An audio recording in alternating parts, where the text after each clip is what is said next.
بسم اللہ الرحمن الرحیم۔ السلام علیکم۔ میری آج شادی کی پہلی رات تھی اور میں خوش بھی تھا۔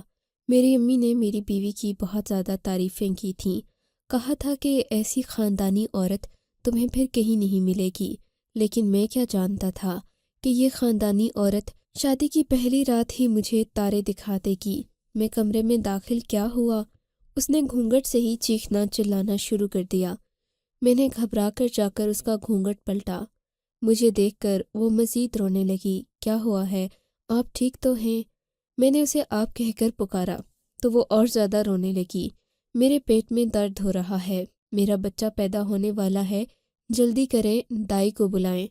یہ سن کر میرے تو ہوش اڑ گئے، پر جتنا اس نے شور مچایا تھا اور جو وہ چلا رہی تھی، اسے دیکھ کر میں فوراً وہاں سے باہر بھاگا۔ اس وقت مجھے یہ بھی ذہن میں نہ رہا کہ یہ عورت میری بیوی ہے، آج ہماری شادی کی پہلی رات ہے، لیکن میں اس وقت اس کا درد چیخنا چلانا برداشت نہیں کر سکا۔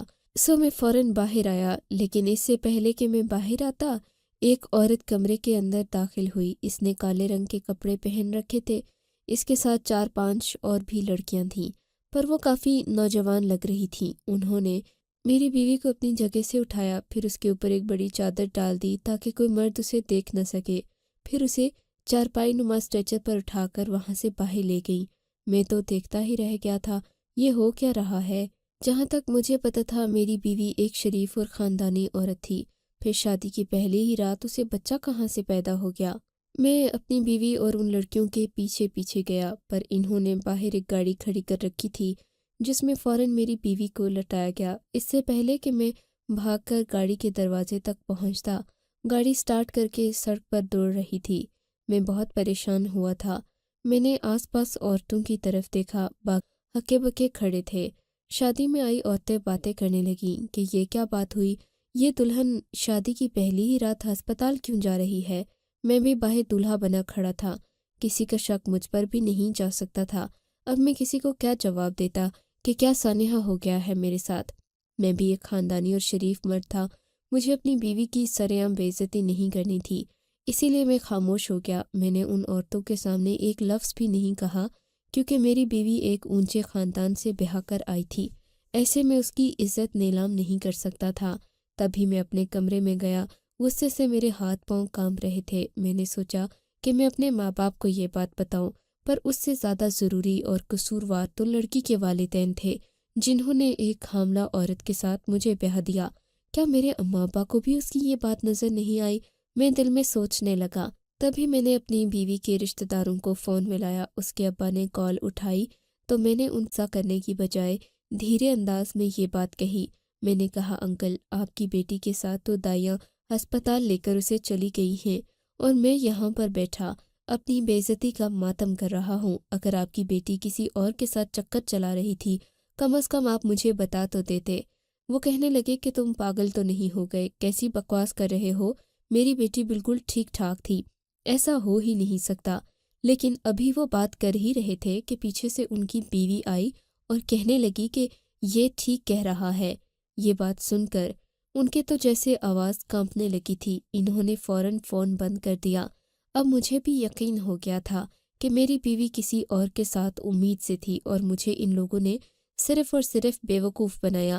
میں نے سوچا کہ میں اپنی بیوی کو جا کر اسی وقت طلاق دے دوں، لیکن اس سے پہلے کہ میں کوئی انتہائی قدم اٹھاتا، میری اماں کمرے کے اندر داخل ہوئیں، کہنے لگیں، بیٹا تم باہر آؤ، پریشان ہونے کی بالکل ضرورت نہیں ہے۔ میں نے کہا، اماں، میری بیوی نے شادی کی رات کسی اور کا بچہ جنم لیا اور میں پریشان بھی نہ ہوں، آپ یہ کیسی باتیں کر رہی ہیں؟ بیٹا، میں تمہارے درد کو سمجھتی ہوں، لیکن پہلے تمہیں ہماری بات بھی ماننا ہوگی۔ ٹھیک ہے اماں، میں ساری زندگی آپ ہی کی مانتا آیا، اب بھی مان لوں گا۔ میں تو کوئی کھلونا ہوں، میرے لیے تو زندگی میں کبھی کسی نے نہ سوچا اور نہ میرا خیال کیا۔ ارے لڑکیوں کی طرح رو کیوں رہے ہو بیٹا؟ میں تمہارے بھلے کی بات کر رہی ہوں، باہر آؤ، نگین کے ماں باپ ہم سے ملنے کے لیے آئے ہیں، تمہیں بھی ان سے بات کرنا ہوگی، وہ تمہیں کچھ کہنا چاہتے ہیں۔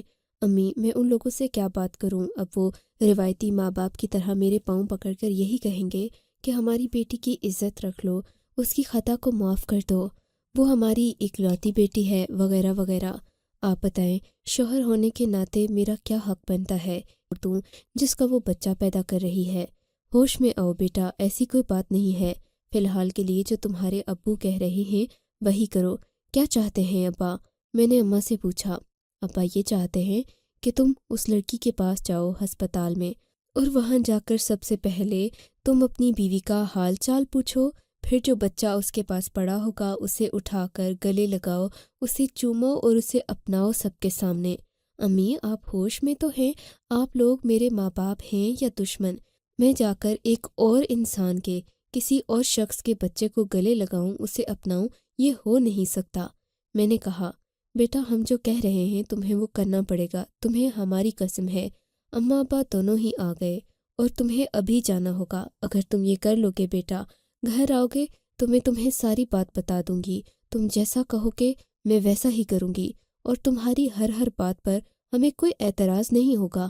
اس کے بعد تمہارا نہیں ہوگا، اس کے بعد تمہارا دل مطمئن نہ ہوا بھلے گھر آ کے طلاق دے دینا، لیکن فی الحال کے لیے تم وہی کرو جو ہم کہہ رہے ہیں۔ اب اماں ابا کی بات ہی ایسی تھی کہ مجھے فوراً ان کی بات پر ہاں کہنا پڑا۔ انہوں نے یہ بھی تو کہہ دیا تھا کہ اگر میں مطمئن نہیں ہوا تو بیوی کو طلاق دے سکتا ہوں۔ سو میں نے کہا کہ ٹھیک ہے، میں آپ کے کہنے پر اسے ملنے کے لیے چلا جاتا ہوں۔ یوں میں گھر سے نکلا اور آدھے گھنٹے سے پہلے ہسپتال میں پہنچ گیا۔ ہسپتال پہنچ کر میں نے دیکھا تو وارڈ میں جہاں میری بیوی کا داخلہ تھا وہاں تو کوئی میری بیوی کے نام کی عورت تھی ہی نہیں۔ میں نے ڈاکٹر سے پوچھا، کہنے لگے کہ آپ کی بیوی ایک پرائیویٹ روم میں ہے۔ میں اس پرائیویٹ روم تک پہنچا، میرا دل زور زور سے دھڑک رہا تھا۔ یا اللہ، اللہ کرے کہ یہ سچ نہ ہو بلکہ جھوٹ ہو۔ میری بیوی، اللہ نے کتنے عرصے کے بعد شادی کی خوشی دکھائی اور اب یہ سب ہو گیا۔ آنکھوں میں ہلکی ہلکی نمی لیے میں کم 4-5 لڑکیاں بھی تھیں اور ساتھ میں ایک لڑکا بھی وہاں پر کھڑا تھا۔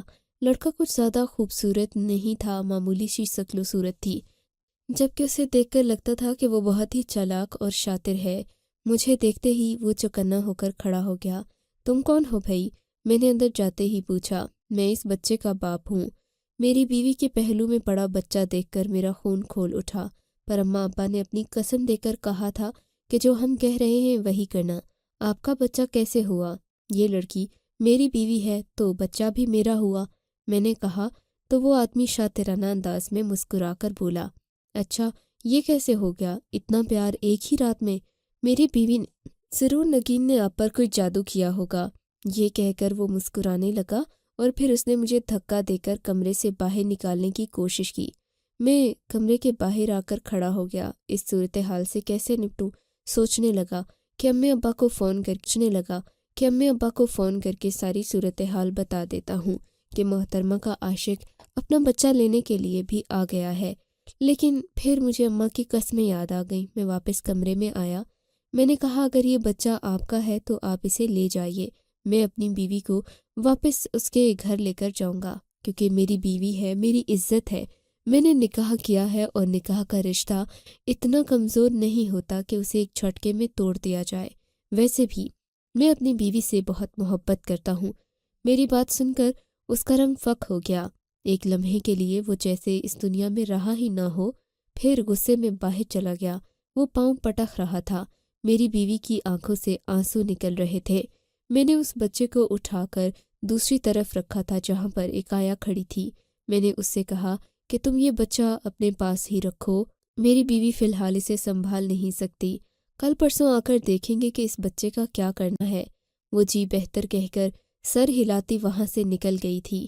اب تو مجھے بھی لگ رہا تھا کہ جو کچھ بھی ہوا ہے وہ بس ایک نصیب کا کھیل ہے، ورنہ اتنی خاندانی لڑکی نے اتنی نیچ حرکت کی یہ کیسے ہو سکتا تھا۔ جب ہم لوگ گھر پہنچے تو اماں ابا میرے سامنے ہی کھڑے تھے۔ میری بیوی ٹھیک ٹھاک چل رہی تھی، اس کے کسی بھی انداز سے ایسا نہیں لگتا تھا کہ اس نے کسی بچے کو جنم دیا ہو، بلکہ اس نے تو شادی والا جوڑا ہی پہن رکھا تھا۔ آ گئی میری بہو۔ اماں نے آتے ہی اسے گلے سے لگاتے ہوئے پوچھا۔ وہ بھی جھک کر اماں کو سلام کرنے لگی۔ اس نے ابا کو بھی سلام کہا تھا۔ میں نے دیکھا میری بیوی بالکل کنواری لڑکیوں جیسی معلوم ہو رہی تھی۔ ہم لوگ گھر کے اندر آئے۔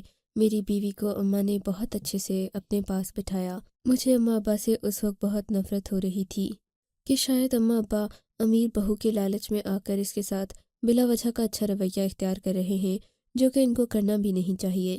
میری بیوی نے اتنی بڑی غلطی کی تھی، اب اس غلطی کی اس کو سزا تو ملنی چاہیے تھی، پر اماں تو اسے ایسے بٹھا رہی تھیں جیسے وہ بہت پاک اور پرہیزگار لڑکی ہو اور ہماری خاندانی سے خاندانی بہو ہو۔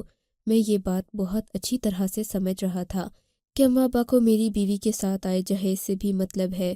وہ یہ چاہتے ہیں کہ یہ جہیز وہ اپنی بیٹی کو دے کر رخصت کر دیں اور پھر زندگی آسان ہو جائے۔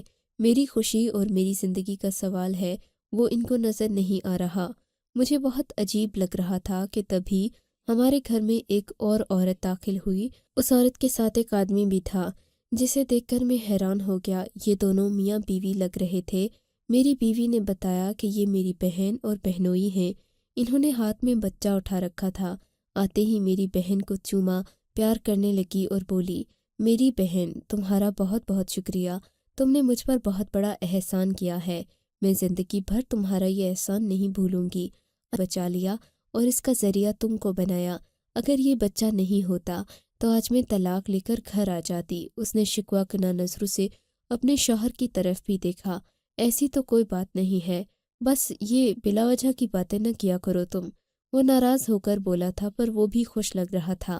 اب یہ بیٹا ہمارا ہوا، ہمارا خون ہے یہ، ہم اسے پالیں گے اور تمہیں کبھی نہیں دیں گے۔ میری بیوی ان کی طرف دیکھ کر شرماتے ہوئے مسکرا رہی تھی۔ اچانک میری بیوی نے ایسا رویہ اختیار کر لیا جیسے کہ اس نے ابھی ابھی بچے کو جنم دیا ہو۔ بولی کہ مجھے یخنی لا کر دے دیں، میں بہت کمزوری محسوس کر رہی ہوں۔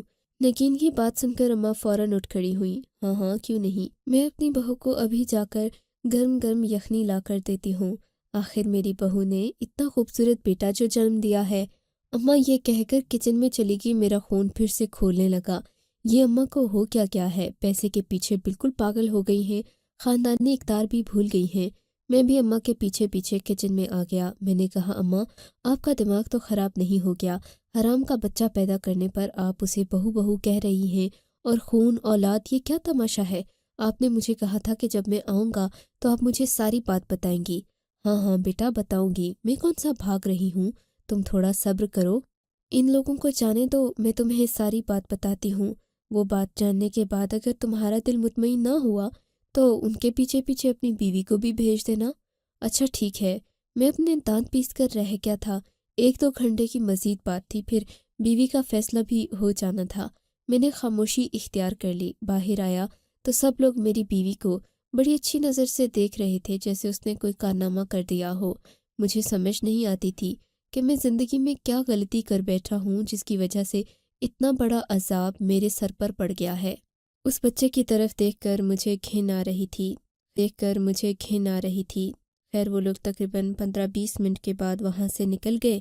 میں نے بھی خدا کا شکر ادا کیا کہ اب میں اپنی بیوی کو طلاق دے کر اس چیپٹر کو ہمیشہ کے لیے اپنی زندگی سے ختم کر دوں گا۔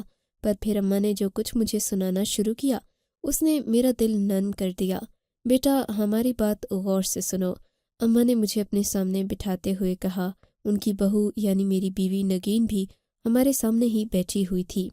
اب مجھے بتاؤ کہ کیا تمہیں کہیں سے بھی لگتا ہے کہ تمہاری بیوی نے کوئی بچہ پیدا کیا ہے؟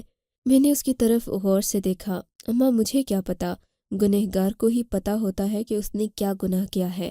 ہاں بیٹا، لیکن بچہ پیدا کرنا گناہ نہیں ہے، اس کے ساتھ ساتھ بہت بڑی تکلیف سے عمل سے گزرنا پڑتا ہے۔ تمہیں اپنی بیوی کے چہرے سے، اس کی صحت سے کہیں سے بھی معلوم ہو رہا ہے کہ یہ امید سے تھی اور اس نے ابھی 2.5 کلو کا بچہ پیدا کیا ہے؟ نہیں اماں، مجھے لگتا تو نہیں ہے، نہیں سکتا، اور اس نے اپنے منہ سے کہا تھا کہ میرا بچہ پیدا ہونے والا ہے۔ میں غصے میں اٹھ کر کھڑا ہو گیا۔ اچھا بیٹا بیٹھو، ہم تمہیں ساری بات بتائیں گے۔ دراصل وہ بچہ اس کا نہیں تھا، جو تمہاری بیوی نے بچہ پیدا کیا وہ اس کا نہیں تھا۔ اماں نے ایک ایک لفظ چباتے ہوئے کہا تھا۔ اماں میں بیوقوف نہیں ہوں، آپ کہیں گی کہ یہ پاک باز ہے تو میں مان لوں گا، میں نے تنزیہ انداز میں کہا تھا۔ بیٹا ابھی تم اس عورت سے تو ملے تھے نا جو تمہیں یہاں پر دکھی تھی؟ چلو نگین، تم اپنی زبانی ہی اسے سنا دو کہ کیا بات تھی، تاکہ اس کا دماغ ٹھنڈا ہو۔ بہت ہی گرم مزاج کا بیٹا ہے میرا، اماں نے میری طرف دیکھ کر کہا تو نگین شروع ہوئی۔ میں جانتی ہوں کہ آپ کو یہ سب بہت برا لگا ہوگا، کوئی بھی شوہر ایسی چیز برداشت نہیں کر سکتا، لیکن آپ نے بہت بڑا ظرف دکھایا۔ مجھے سمجھ نہیں آتا کہ میں یہ بات کہاں سے شروع کروں۔ میں چھوٹی سی تھی جب میری بڑی بہن کی شادی ہو گئی۔ مجھے اپنی بڑی بہن سے زیادہ عزیز اس دنیا میں کچھ بھی نہیں ہے۔ اماں بھی اکثر بیمار رہتی تھیں۔ میں نے زیادہ وقت اپنی بڑی بہن کے ساتھ گزارا ہے۔ کہتے ہیں کہ بڑی بہن ماں کی جیسی ہوتی ہے، اور میرے ساتھ بھی ایسا ہی ہوا تھا۔ میری بڑی بہن نے مجھ سے بہت محبت کی تھی، اور جب اس کی شادی ہوئی تو میں یوں روئی جیسے میری اپنی رخصتی ہو۔ رو رو کر میرا برا حال تھا۔ باجی کے جانے کا غم 6 مہینے تک مجھے لگا رہا۔ میرا تو ٹھیک سے کھانا پینا بھی نہیں ہوتا تھا۔ رفتہ رفتہ میں باجی کو سمجھ گئی تھی کہ ان کی خوشیاں اب بدل گئی ہیں۔ اب وہ ہم سے زیادہ اپنے سسرال والوں کے ساتھ خوش ہوتی ہیں۔ تبھی میں نے ان کا ساتھ دینا شروع کر دیا تھا، پر ان 2 سالوں میں اللہ نے باجی کو اولاد سے نہیں نوازا تھا۔ ایک دن 2 سال بعد وہ گھر آئیں تو ان کا چہرہ اجڑا ہوا لگ رہا تھا۔ لگتا تھا جیسے زندگی نے انہیں بہت بڑا سبق سکھا دیا ہو۔ اور پھر انہوں نے کہا کہ ان کی ساس اس بات پر اعتراض کر رہی ہے کہ ان کے ہاں ابھی تک اولاد پیدا کیوں نہیں ہوئی۔ میں نے باجی کو بٹھایا، آنسو تھے۔ میں نے کہا، ہم اس سارے مسئلے کا حل نکال لیں گے، آپ بالکل فکر نہیں کریں۔ باجی کو یقین نہیں آ رہا تھا کہ اس مسئلے کا کوئی حل بھی ہو سکتا تھا۔ میں نے کہا، آپ اپنے شوہر سے کہیں کہ ہم کوئی بچہ گود لے لیتے ہیں۔ میری بہن نے کہا کہ ٹھیک ہے، میں اس سے یہ بات کروں گی۔ لیکن باجی کے شوہر نے عجیب شرط رکھ دی۔ کہنے لگے کہ ہم بچہ کسی سے گود نہیں لے سکتے۔ ہاں، اگر تمہارے خاندان میں کوئی بچہ ہو جو تمہارا ہی خون ہو تو پھر میں سوچ سکتا ہوں۔ اس کے علاوہ میں کسی کا بچہ کسی غیر کا بچہ لے کر نہیں پال سکتا۔ پہلے باجی نے اپنی دیورانی جٹھانی کی طرف دیکھا، پر وہ تو ہوتی ہی ناگن جیسی فطرت کی ہے، انہیں کیا کہا جا سکتا تھا۔ ان لوگوں نے تو صاف انکار کر دیا کہ ہم اپنا بچہ تمہیں نہیں دیں گے۔ تبھی باجی نے کہا کہ اب کیا کروں؟ میرے بہنوئی کو یہ بھی امید نہیں تھی کہ میکے کی طرف سے میری بہن کو اس معاملے میں کسی قسم کی مدد ملے گی، کیونکہ ظاہر ہے میں اس وقت کم عمر تھی اور کوئی ایسا معاملہ تھا نہیں جس سے میری بہن کو اولاد مل سکتی۔ تبھی میں نے ابا پر زور دینا شروع کیا کہ آپ میری منگنی یا نکاح کر دیں۔ ابا میری بات کو سمجھتے تھے۔ انہوں نے آپ لوگوں کا رشتہ ڈھونڈا، آپ لوگ اچھے، شریف اور خاندانی لگے، تو ابا نے یہ رشتہ جوڑ دیا۔ میں مانتی ہوں مجھ سے بہت بڑی غلطی ہوئی، مجھے شادی کی رات ایسا نہیں کرنا چاہیے تھا۔ خیر، جب آپ کے ساتھ نکاح ہو گیا تو میں نے اپنی بہن اور بہنوئی کے سامنے یہ ظاہر کرنا شروع کر دیا کہ میں امید سے ہوں، کیونکہ ہم ایک دوسرے سے مل جل چکے ہیں۔ میری بہنوئی کو اس بات پر کوئی اعتراض نہیں ہوا، اور میری بہن کو بھی کیا اعتراض ہونا تھا۔ میں نے ان سے وعدہ کیا کہ یہ بچہ میں انہیں دوں گی، لیکن اصل میں کہاں امید سے تھی۔ آپ کو تو پتہ ہے کہ ہم نے تو بمشکل ایک دوسرے کا چہرہ دیکھا تھا، پر کیونکہ میرا بہنوئی کسی اور کی اولاد کو پالنا نہیں چاہتا تھا تو میں نے یہ جھوٹ بول دیا کہ یہ بچہ ہمارا ہے۔ پھر میں نے ہسپتال میں جا کر اتنا بڑا ناٹک کیا۔ یہ بات میری بہنوئی اور بہن کو بھی پتہ چلی کہ میں شادی کی رات ہسپتال گئی ہوں، جبکہ شادی میں آئے سبھی مہمانوں نے بھی اسی بات پر زور دیا۔ جب یہ بات ہر جگہ پھیل گئی تو بہنوئی کو یقین ہو گیا کہ یہ وہی بچہ ہے جس کے ساتھ میں امید سے تھی۔ بس پھر کیا تھا، میرے بہن بہنوئی فوراً وہاں پہنچے۔ انہوں نے اس بچے کو اپنے ہاتھوں میں لے لیا اور پھر وہ اسے لے کر چلے گئے۔ میرے ابا کو بھی میری اس بات پر بہت بڑا دھچکا لگا تھا۔ انہیں شاید دل کا دورہ پڑ جاتا۔ خدا کا شکر کہ آپ کے امی ابا نے عین وقت پر مسئلے کو حل کر لیا، ورنہ تو میری زندگی جہنم بن جاتی۔ میں کہاں جاتی اور کیا کرتی؟ میں نے آپ کے بارے میں بہت تعریفیں سن رکھی تھیں۔ میں نے سنا تھا کہ آپ بالکل بھی غصے والے نہیں ہیں، لیکن جب آپ کا رویہ دیکھا پھر میں سوچنے لگی کہ کیا پتہ آپ بھی باقی مردوں جیسے ہوں، اور پھر آپ مجھے طلاق دے دیں یا اس معاملے کے بعد مجھ پر یقین نہ کریں۔ کا یقین آزمانے کے لیے میں نے ہسپتال میں سے ہی ایک لڑکے کو بلایا، اپنے کمرے میں اسے کھڑا کیا، اسے یہی کہا کہ وہ آپ سے کہے کہ میں اس بچے کا باپ ہوں، تاکہ میں آپ کے صبر کا امتحان ایک بار ہی لے لوں، مجھے پتہ چل جائے کہ آپ مجھے اس سب کے بعد سچ بتانے پر قبول کریں گے یا نہیں، یا ساری زندگی مجھے تانے دیتے رہیں گے۔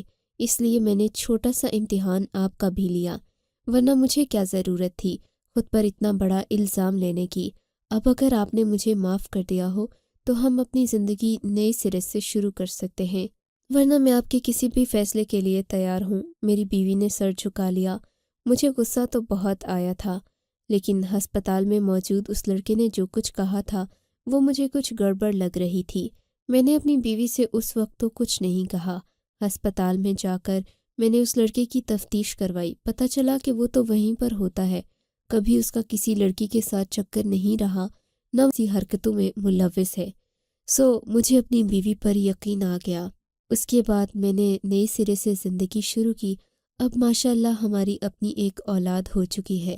مجھے اپنے بیوی بچوں سے بہت پیار ہے، لیکن ساتھ ہی ساتھ مجھے اس بات کی بھی خوشی ہے کہ میری بیوی کے صبر اور ہمت کی وجہ سے اس کی بہن کا گھر بھی بسا رہا، اجڑا نہیں۔ آپ کو اگر یہ کہانی اچھی لگی ہے تو اس ویڈیو کو لائک کیجیے اور اس طرح کی مزید کہانیاں سننے کے لیے ہمارے چینل کو ضرور سبسکرائب کیجیے۔ کہانی سننے کا شکریہ۔ آپ سے ملاقات ہوگی اگلی ویڈیو میں، تب تک کے لیے اللہ حافظ۔